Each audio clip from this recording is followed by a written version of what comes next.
Hi everyone, this is Sandy Alt reporting from the wild, and this is the audio podcast companion to my blog on Substack. This is episode 19, SUBTYRANNY Homesick Blues. This week I have a story from the wild that has haunted me for years, and it has come up for me again because of current events in our nation. In rapid-fire succession, I've seen 3 sickening scenes from Horror America, the country we handed to avaricious demons to run. These 3 landmark incidents sound a sequence of debacle sirens for democracy, and I'm going to show you how like the terrifying tale from the wild our situation is. But first, let me line out the events that prompted me to recall that story. 1. A devastating natural disaster. The precious, irreplaceable lives lost from the flooding Guadalupe River in Texas created a fresh tragedy wound when the raw rents from other recent climate cataclysms in our country have not yet healed. The latest layers of loss are stratified within the sedimentary record of DOGE cuts to NOAA and the National Weather Service, with Trump failures to provide FEMA assistance to afflicted states for calamitous damage and loss, and with the enormous Republican-endowed increase in funding for the government agency meant to help and heal our nation from events such as this, yet all of these funds are earmarked for doing harm and creating cruelty. This coming on the heels of the HHS Trump Gnome Master Blaster's promise to kill FEMA. 2. Truckloads of human beings arrived at a new inhumane Instagram influencer set lavishly decorated with captive immigrants, cages, and full swamps around so that the soulless sadists can do performative Holocaust play before cameras in the costliest and hyped to be harshest concentration camp in the swamps of Florida. On sacred tribal homelands and over the objections of the indigenous, where the sepsis of previous massacres and heartbreakingly brutal inhumanity still infects the environmentally sensitive area. The corporations hauling in the riches for inhumanely housing the poor victims of this barbaric crusade toasted to their victory, capturing billions of our tax dollars for their already bulging bank accounts, while the people in need in our country go without. And 3. An exercise in savagery to prove the tyranny takeover is total, when a convoy of merciless masked immigration agents in tactical battle dress, carrying rifles, on armored vehicles and on horses, surrounded a peaceful park in Los Angeles where no incident had provoked such an invasion. Innocent children at a summer day camp had to be spirited away to protect them from the trauma of seeing the Terminator maneuvers. Martial law suppresses America's second largest city with the threat from the demon at the resolute desk that New York is next. We're going to straighten out New York. Maybe we're going to have to straighten it out from Washington. And we could run D.C. I mean, we're looking at D.C. We don't want crime in D.C. We want the city to run well. We're thinking about doing it, to be honest with you. Fascism fairly roared out of the closet in that rant from the Oval Office. 1 minute we had a democracy, and now we don't. Instead of the red, white, and blue, now it's the SUBTYRANNY Homesick Blues. And that, the way something good can turn bad really quick, that's what reminds me of this haunting story from the wild. It's a tale about the perilous plight we put ourselves in when we fail to exercise good judgment and the precipitous price we pay. At midnight one autumn night, my fire radio erupted as dispatch toned our department for a rescue. A car had gone off the road and into the river. The mile marker location told us this had occurred at the treacherous stretch of cliff-edged county highway at a switchback in the canyon we called Dead Man's Curve. The good news was that the river ran close alongside the road there, and the drop down from the tarmac was not that steep. The bad news was threefold. It was freezing cold outside. The river there was full of boulders the size of tractor trailers, and our crew didn't call it Dead Man's Curve for nothing. Nearly a full complement of our less than 24 volunteers responded that night. Our small mountain department had to make do with only 3 vehicles. One was an ancient water tanker, which wouldn't be needed for this rescue. The other 2 were scaled-down engines, one of them a command vehicle, specially built to fit into the residential-sized garage bays that were part of our tiny firehouse. Those 2 vehicles left the station immediately. The incident was not even a mile away, so the rest of us went directly to the scene. 2 of our firefighters hiked about a quarter mile, one in each direction on the highway, and set out flares for the traffic coming up or down the mountain. I got out the slow traffic signs to use at the scene perimeters, and the traffic team prepared to guide in law enforcement and ambulances once they arrived. The chief asked me to stand by with my Jeep in case we needed someone to head back to the station to set up a chopper landing. It was pitch dark in that curved section of canyon. The crew parked the command vehicle crosswise on the road as close as possible to the edge of the asphalt. Its lights illuminated a small car that had crashed into a giant rock in the rushing river, its front end nearly underwater, its rear above the surface a foot or so. The car's engine and part of the hood had smashed through into the driver's compartment. The metal on the side that we could see was so misshapen that the doors would not open.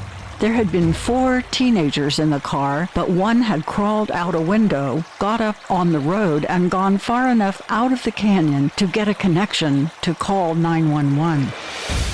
In those days, our small rural volunteer fire department was not lucky enough to have a Hearst rescue tool, more commonly known as the Jaws of Life.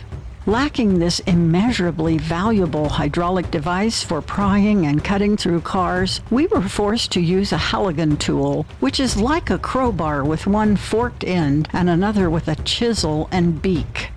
It's designed for forced entry, but using it required exerting massive pressure upon the target, which could destabilize the vehicle and send it careening downstream or under the current, or punch through and injure an occupant.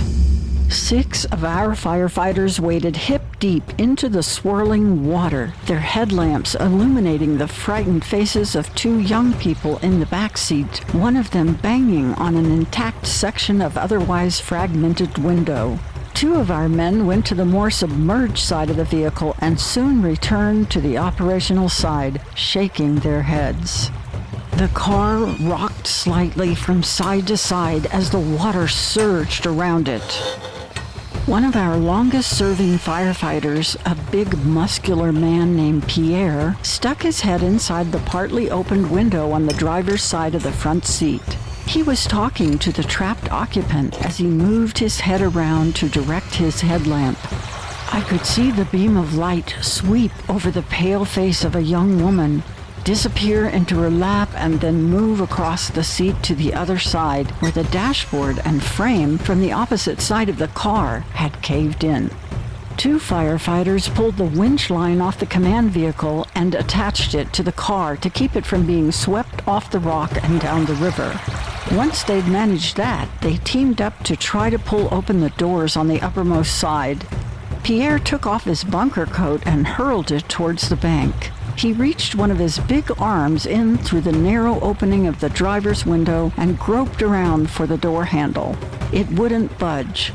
After that, he squared up his shoulders and bent so that his headlamp illuminated the woman's face again. He talked to her softly. Her skin was blue-white, likely from shock, fear, and the cold of the water. She nodded slightly. 2 of our firefighters worked on the back door with the Halligan tool and a crowbar to pry the passenger door open. It was starting to budge. But Pierre moved away from the driver and spoke to the assistant chief, who waded back to the bank and told me to race back to the station, wake up the neighbors who had a big open area in front of their house, and set up a landing zone for a life flight chopper. In less than 20 minutes, I had set out lights on 4 sides of the open field, placed cones on the nearby road to restrict traffic away from the zone, and the captain on our team had joined me to signal the chopper pilot from the ground for the landing. We set up a lantern at his feet, aiming upwards to illuminate his hand signals. We had just over a quarter moon that night, barely enough light in the mountains to allow for the flight. Our remote valley had only 3 street lamps along the county highway, and none on the residential graded gravel roads. All this is to say it was dark, and the pitiful amount of lighting we had set down to mark the landing zone was not going to be enough. I went across the road to where I'd parked my Jeep, and I pulled it right into the edge of the field and turned up the high beams to add a light path. The captain had come from the crew in the river just after me, and as he peeled off his soaking bunker gear, he gave me an update. We got the 2 kids out of the back seat into the ambulance. They don't seem to be critically injured, a little banged up and probably suffering hypothermia, but the driver is seriously injured, and she's well and truly trapped. When we couldn't pry that door open, Pierre just stood up and worked his jaw back and forth beneath that big bushy mustache of his, and then he drew in a big breath and grabbed hold of each side of it with his hands and yanked it off the frame. We all just stared at him for a moment in disbelief. It was incredible. They were cutting through the steering wheel when I left to come help you guide the chopper in. And right on cue, we could hear the distant sound of thumping in the sky, and then, as the bird drew nearer, the flatter sound of thwacking as the pilot began to hover and then center over our improvised heliport. As the chopper began a near-direct descent, an ambulance pulled up alongside the edge of the road, and the EMTs got out and opened the back doors to get the gurney holding the young woman who had been driving the car when it went off the edge into the river below. At the debrief, we learned that the kids had been at a party up the highway northwest of our valley. The young woman who had been driving was in life-threatening condition when we arrived, and we all knew that without Pierre's incredible show of strength and valor, she would not have survived at all.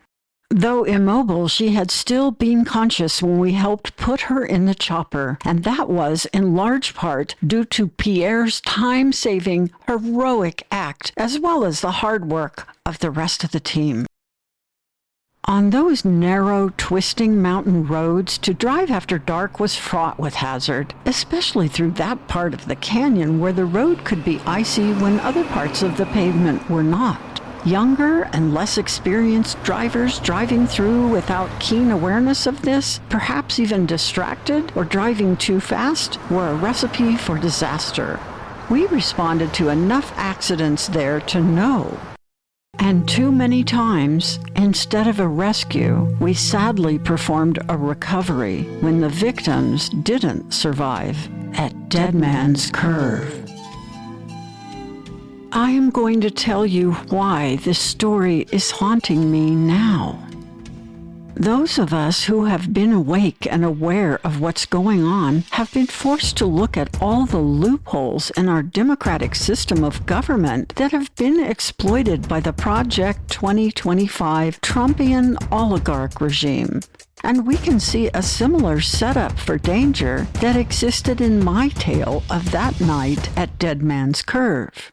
For a self-governing system like our democracy, we have not had enough awareness of the potential destruction or enough guardrails. Hazards have been allowed to encroach on the free flow of good governance. The public has practiced careless ignorance of the warning signs. And most of all, too many voters in the country voted to speed along towards disaster without putting on the brakes when things began to spin out of control. How did we get wrecked on this rock of ruin with the freezing, swirling waters of greed, corruption, sycophancy, oligarchy, and tyranny overtaking us without any way to get out? Where do we start? Do we go back to Reagan? Even before? Definitely let's cite Citizens United in part for the wreck we are in now, because that decision gave the power of the vote to the wealthiest, who began to seize more and more control of the mechanisms of our government. When Mitch McConnell and his Senate syndicate of court-packing power grabbers failed to convict Trump and remove him from office after January 6th, insisting that the very courts they had just filled with unscrupulous and unqualified democracy demolishers would step up and do the job, they failed to remove a destructive driver from behind the wheel, leaving no one else enough control to put the brakes on a deliberate demolition derby attack on democracy, the rule of law, and the principles of the Constitution. When Merrick Garland and his DOJ didn't hasten to prosecute Trump for his crimes, they allowed him and his corrupt cabal to keep steering the United States into the danger that has landed us here. And why were 49% of those who voted willing to vote to put Trump behind the wheel again after they saw the insurrection on January 6th? Had they drunk too much of what's served up from the Fox News toilet? Were they too zoned out? Were they just plain irresponsible and caught up in the self-centered grievances he exploited? I suspect it's some of all of this, and more. Let me take you back to my story from the wild to tell you what I know about what happened next. The young lady who had been driving the car was rushed to the nearest trauma center by the life flight crew.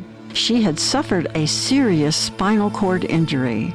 The 3 passengers in the car were hospitalized for contusions, abrasions, and hypothermia, but released from the hospital in a few days.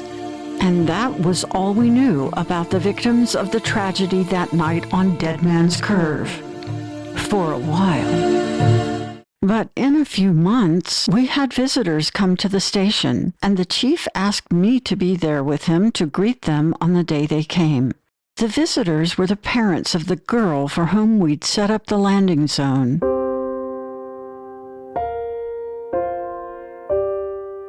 The young lady Pierre had pulled the door off the car to save, the one we had all hoped and prayed for as we watched the chopper fly away into the dark sky above our mountain valley that autumn night.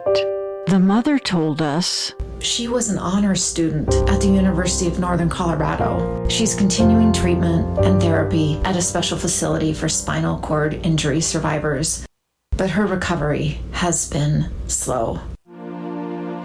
Her spine was injured in 2 places, at the neck and near the base. We are still holding on to hope, she said with tears in her eyes. Her husband put his arm around her as he said, "We wanted to come to thank you for saving our daughter's life." I could see the fear behind his eyes as he spoke, understandably. The father added, "The prognosis was completely uncertain. The odds were against her full recovery. But she hung on by a thread for a while, and then she began to show improvement, reigniting our hope that she will one day walk again and live a full life, or at least be able to sit upright and function well from a wheelchair. She's getting the best care and treatment." They gave us a check, a donation towards the purchase of a Hearst rescue tool, the Jaws of Life, so that we could more easily and quickly save another life when the need arose. And they promised to keep us apprised. A few months later, the parents sent a note by mail letting us know their daughter was still unable to walk yet, but had graduated to a wheelchair. They expressed thanks again for saving their daughter.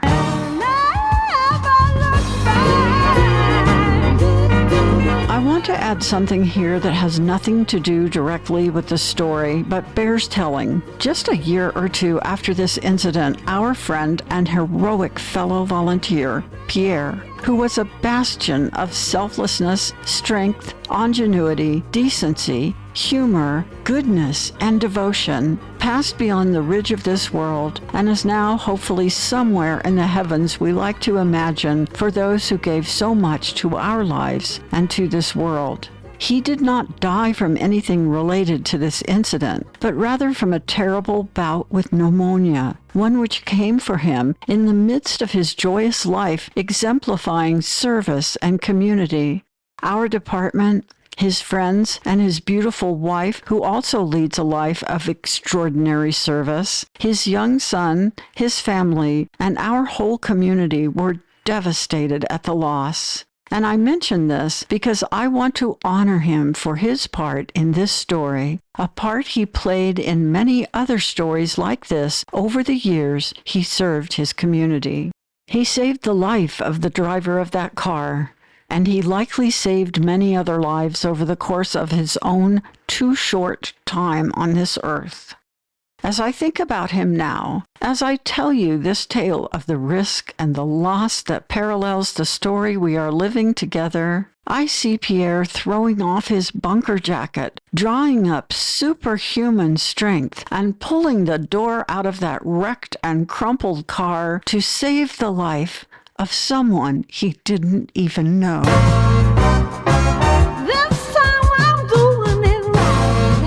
We can all benefit from the inspiration of Pierre's willingness to go to any lengths to save what was precious and irreplaceable.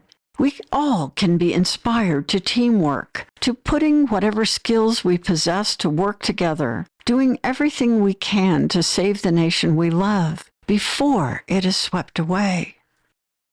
We're teetering on a rock, hoping to survive, needing a miracle, trying to effect our own rescue.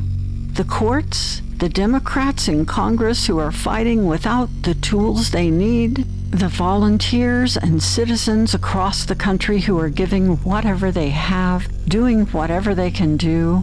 Will it be enough against the chilling torrent of surging tyranny? Will it be in time? With news like we've had these past few weeks, I worry how our nation, the country I love, will survive. It's hard not to succumb to the sub-tyranny homesick blues. I miss the America I knew when we automatically responded to disasters and didn't think of saving lives as a political issue. I miss the America I grew up in as a service brat, where people of all colors served together and where we were seen and acted as the good guys among people of our neighboring nations.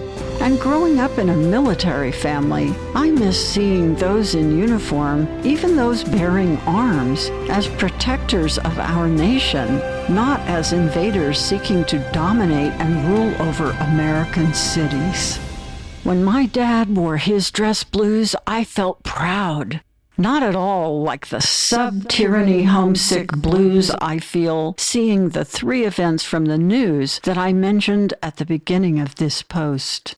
And then, the other day, I woke up from a dream about that night on Dead Man's Curve. And I figure, if a tiny crew of poorly funded, under-equipped, but dedicated volunteer firefighters could save those kids that night against all odds, maybe we can do this for democracy too.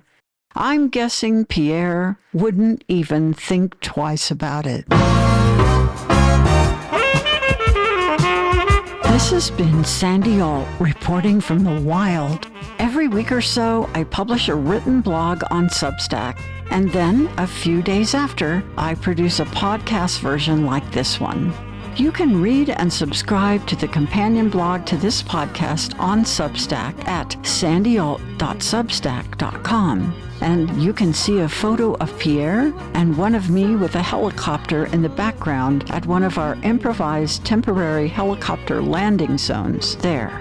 My grateful thanks go to the great Michael Clarkson for his voiceover as the captain of our volunteer fire department, and to Tim Currington of my production team for the voice of the father. Also, to the amazing Emily Suyat for the voice of the mother. You can hear Emily on her podcast on Substack, Red County, Blue State. And thanks also to 2 of the content creators on my production team for helping me refine this script, Teresa Dowse-Weber and Eric Brody, who publishes the Substack blog Decency and Sense. Be sure to check it out. And if you want more stories from the wild, look for my Wild Mystery series in book, audiobook, and ebook. You can start with any book in the series and go wild.